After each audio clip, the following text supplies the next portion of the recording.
Now we're going to get into the shoulder mobility output test. Does the muscle know where you're asking it? Shoulder mobility, again, is opposite arms going behind the back, trying to get them to touch.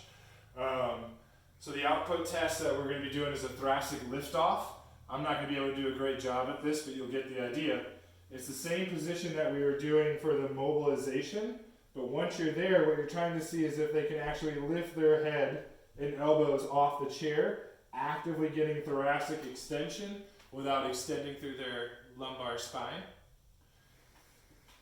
And then the thoracic rotation test was going hands and knees, sitting your butt back towards your heel, but I don't want you to sit so far back that you're flexing your thoracic spine, because what we're trying to see here is extension of the spine with rotation.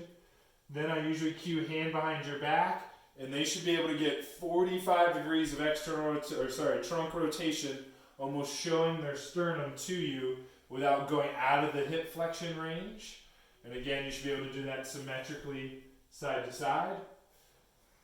And then for the shoulder, what we want to see is the lift off into external rotation.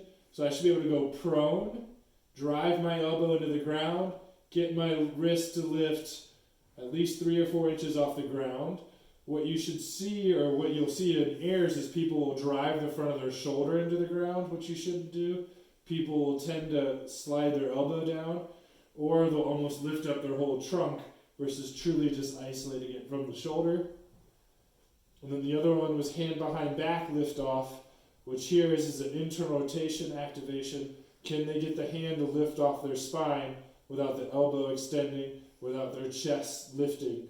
And the more common thing you'll see here is this kind of lift off the back, where again it should just be a pure shoulder motion, but at the same point they shouldn't drive the front of the shoulder.